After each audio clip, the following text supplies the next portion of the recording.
Hi అండి, అందరికీ నమస్తే. ప్రేమించుకున్నారు, పెళ్లి చేసుకుందాం అనుకున్నారు.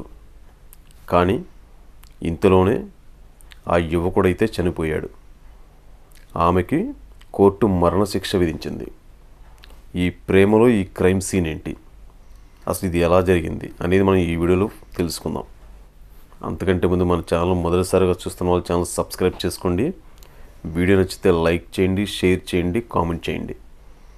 ఇంకా మనం వీడియోలోకి వెళ్ళిపోదాం. తమిళనాడులోని కన్యాకుమారి, కేరళలోని తిరువనంతపురం. అమ్మాయి పేరు గ్రీష్మ, అబ్బాయి పేరు శరణ్ రాజ్. వీళ్ళిద్దరూ కొంతకాలంగా ప్రేమించుకుంటున్నారు, పెళ్లి చేసుకుందాం అనుకుంటున్నారు. ఇప్పుడు అందరిలాగే వీళ్ళు కూడా పార్కులకని, సినిమాలకని, అక్కడికని ఇక్కడికని తిరుగుతూ ఉంటారు.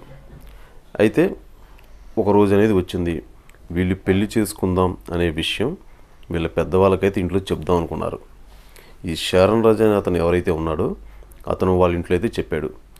ఈ గ్రీష్మ అనే అమ్మాయి ఎవరైతే ఉందో ఆమె వీళ్ళ ఇంట్లో అయితే చెప్పడానికి భయపడిందో ఏంటో తెలియదు, కానీ తనైతే ఇంట్లో చెప్పలేదు. అలా కొంతకాలం గడిచింది. వీళ్ళైతే బాగానే తిరుగుతూనే ఉన్నారు. ఈ లోపల ఈ గ్రీష్మ అనే యువతకి వాళ్ళ ఇంట్లో వాళ్ళు ఒక పెళ్లి సంబంధం అయితే తీసుకొచ్చారు. అతను వచ్చేసి ఒక ఆర్మీలో చేస్తాడంట. అతను కొంచెం వెల్ సెటెడ్, కొంచెం ఆస్తి కూడా బాగానే ఉంది. మరి ఈమె మైండ్లో ఎలాంటి థాట్ వచ్చిందో ఏంటో తెలియదు, కానీ ఇతన్ని పెళ్లి చేసుకుంటే సెటిల్ అవ్వచ్చు, లైఫ్ అంతా బాగుంటుంది అని అనుకుందనుకుంటా. ఇప్పుడు ఎవరైతే ఈమె బాయ్ ఫ్రెండ్ ఉన్నాడో శరణ్ రాజ్, ఇతన్ని అవాయిడ్ చేసాడు, మిగించేసింది. అసలు ఈ విషయం తనకి ఎలా చెప్పాలి, చెప్తే ఇతను ఎలా రియాక్ట్ అవుతాడు. ఎందుకంటే ఇన్నాళ్ళు అతనితో కలిసి మనం తిరిగాం, సినిమాలకు వెళ్ళాం, షికార్లకు వెళ్ళాం, ఎక్కడెక్కడికో వెళ్ళాం. ఇప్పుడు అదంతా ఇతని ఫోన్లో అయితే ఉంది, ఆ ఫోటోలు కానీ, ఆ మెసేజ్లు కానీ, అవన్నీ. ఇన్ కేస్ ఇప్పుడు ఇతన్ని పెళ్లి చేసుకుంటాను, మా ఇంట్లో వాళ్ళు ఒప్పుకోవట్లేదు నిన్ను పెళ్లి చేసుకోవడం అనేది చెప్తే ఇతను ఎలా రియాక్ట్ అవుతాడు, ఇవన్నీ చూపించి ఇతను ఏమైనా బ్లాక్మెయిల్ చేస్తాడు అనుకుందో ఏమో తెలియదు, కానీ ఇతన్ని చాలా సైలెంట్గా పక్కకైతే తప్పియాలని ఈ గ్రీష్మ అనే యువత అయితే అనుకుంది. అది ఎలా ఏంటి అనేది ఈమె కొన్ని రోజులు ఆలోచించి ఒక పక్క ప్లాన్ అయితే సెట్ చేసుకుంది. అదేంటి అంటే, ఫస్ట్ ఇప్పుడు జ్వరం వస్తే మనం మెడిసిన్ వేసుకుంటాం కదా, పారాసిటమాల్. ఆ పారాసిటమాల్ మాత్రలు ఎక్కువ మోతాదులో కనుక తీసుకుంటే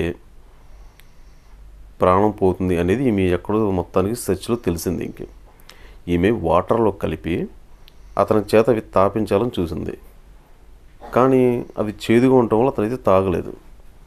తర్వాత రెండోసారి ఇప్పుడు ఫ్రూట్ జ్యూస్ ఉంటుంది కదా, దాంట్లో ఇలాగ సేమ్ కలిపి ఒక గేమ్ ఛాలెంజ్ లాగా ఎవరు ముందు తాగుతారు ఏంటి అనే దాని మీద ఒక గేమ్లా క్రియేట్ చేసి అతనికి తాపించాలని చూసింది. అప్పుడు కూడా అతను తాగితే ఏంటిది కొంచెం టేస్ట్ తేడాగా ఉంది, నేను తాగనని చెప్పి అతను పక్కనైతే పడేశాడు. రెండో ప్లాన్ కూడా ఫెయిల్ అయింది. కానీ ఎలాగైనా సరే అతన్ని అడ్డు తొలగించుకోవాలని ఈమె పక్కా ప్లాన్ చేసి తరువాత ఆ యువకుడిని అయితే ఈమె ఇంటికైతే పిలిపించింది. పిలిపించి, నీకోసం ఒక కషాయం ఏదో తయారు చేశాను, ఇది తీసుకుంటే అంతా బాగుంటుంది, ఒంట్లో బాగుంటుంది అని తనకి ఏదో ఒక మాయమాటలు చెప్పి ఆ కషాయం అనే పేరుతో పొలాల్లో వీళ్ళు కొంచెం ఆ పంటది బాగుండటానికి ఆ మందు ఏదో జల్లుతారు. ఆ మందు ఈమె దాంట్లో కలిపి ఇతని చేత తాగిచ్చింది. ఇప్పుడు జనరల్గా ఏంటంటే ఇతను ఏం ఆలోచించాడంటే, కషాయం అంటుంది, అది తాగితే బాగుంటుందని అంటుంది, ఓకే తీసుకోవచ్చు అనే ఉద్దేశంతో అది బాగోకపోయినా సరే అతను ఏం చేశాడంటే మొత్తం తాగేశాడు. అయితే దీంట్లో వచ్చే సైడ్ ఎఫెక్ట్స్ ఏంటంటే, ఇవి తాగటం వల్ల మనిషిలో ఒక్కొక్క పార్ట్ డ్యామేజ్ అయ్యి మనిషి ఒక 10-11 రోజుల్లో అతను పూర్తిగా చనిపోయే అవకాశం అయితే ఉంది. ఇది తాగిన తర్వాత ఇతను ఇంటికి వెళ్ళిన తర్వాత దారిలో ఇతనికి వాంతులు అవ్వటం, కడుపులు తిప్పినట్టు అవ్వటం ఇవన్నీ ఉండడంతో అతను హాస్పిటల్కి అయితే వెళ్ళాడు. హాస్పిటల్కి వెళ్తే అక్కడ చెకింగ్ చేయించుకుంటే బ్లడ్ టెస్ట్ చేస్తే ఏమైనా అంతా బాగానే నార్మల్గా వచ్చింది రిపోర్ట్ అతనికి. కానీ మెల్లగా ఒక 2-3 రోజుల తర్వాత ఆటోమేటిక్గా ఇతను బాడీలో ఉన్న పార్ట్స్ ఏవైతే ఉన్నాయో మెల్లగా అవి పనిచేయటం మానేశాయి. ఒక్కొక్క పార్ట్ డ్యామేజ్ అవుతున్నాయి. అలా ఒక 10-11 రోజులకి ఇతనైతే చనిపోయాడు. ఈ ప్లాన్ అయితే బాగానే సక్సెస్ అయింది. కానీ ఎప్పుడైతే ఈయనకు 2-3 రోజుల తరువాత ఇతను చనిపోయాడో అప్పుడే వీళ్ళకి ఆటోమేటిక్గా వీళ్ళ సైడ్ వాళ్ళకి డౌట్ వచ్చి కేసు అయితే ఫైల్ చేశారు. ఇలాగ ఏంటంటే ఇట్లాగ వెళ్ళాను, ఇలా తాగాను, దానివల్లే ఇట్లాగ అన్నట్టుగా కూడా విషయం అయితే బయటకు వచ్చింది. ఎప్పుడైతే ఈ పర్సన్ చనిపోయాడో వెంటనే వీళ్ళు కూడా కనపడకుండా ఊరు వదిలిపెట్టి వెళ్ళిపోయారు. ఇప్పుడు ఎవరైతే ఈ గ్రీష్మ అనే అమ్మాయి అయితే ఎవరైతే ఉందో వాళ్ళ కుటుంబీకులు ఎట్టకేలకు పోలీసులు పట్టుకున్నారు, కోర్టులో అయితే హాజరుపరిచారు.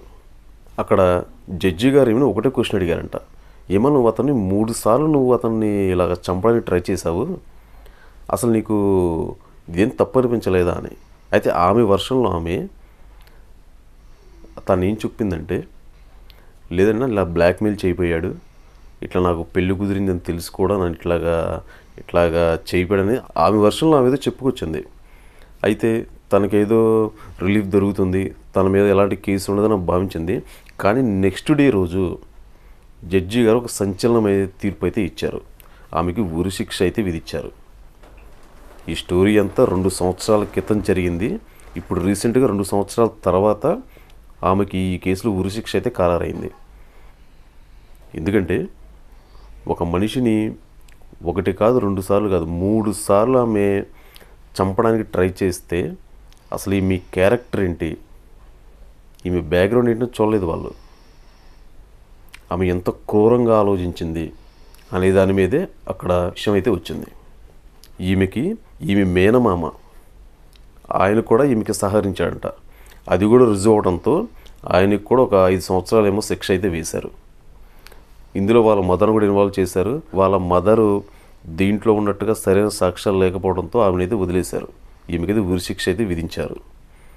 కానీ ప్రతి ఒక్క యువత, అమ్మాయి అయినా అబ్బాయి అయినా సరే, ఇవాళ రోజున పరిస్థితులు ఎలా ఉంటున్నాయి, బయటికి వెళ్తే ఎలా ఉంటున్నాయి, ప్రేమించుకుంటున్నాం అంటే 1కి 10 సార్లు అన్నీ చెక్ చేసుకొని ఉండడం అనేది చాలా మంచిది. ఎందుకంటే ఇప్పుడు ఈ గ్రీష్మ స్టోరీ ఒక ఉదాహరణ. ఇప్పుడు ఈ గ్రీష్మ ఎలా సెటిల్ అవ్వాలనుకుందో ఈ శరణ్ రాజ్ అని అతను కూడా అలాగే సెటిల్ అవ్వాలనుకుంటాడు. అతను కూడా లైఫ్ మీద ఎన్నో యామినేషన్స్ అయితే ఉండే ఉంటాయి అతనికి కూడా. కానీ ఇక్కడ ఈమె స్వార్థం వరకు ఈమె చూసుకుంది. అతను ఎలా పోయినా పర్లేదను అని ఆమె అయితే భావించింది. కానీ అతను కూడా ఒక లైఫ్ ఉంటుంది కదా, అతను కూడా ఎన్నో కళలు అయితే ఉంటాయి. అతనికి కూడా మనం కూడా లైఫ్లో ఎదగాలి, ఏదో సాధించాలి అని అతను కూడా అనుకుంటూ ఉంటాడు. ప్రతి ఒక్క యువతకి ఈ కేసు అనేది ఒక ఉదాహరణ. ఎందుకంటే ఇవాళ రోజున ప్రేమించుకోవటం, విడిపోవటం చాలామందికి చాలా కామన్ అయిపోయింది. ఈ వీడియో ప్రతి ఒక్కరికి షేర్ చేయండి, ప్రతి ఒక్కరికి చూపించండి.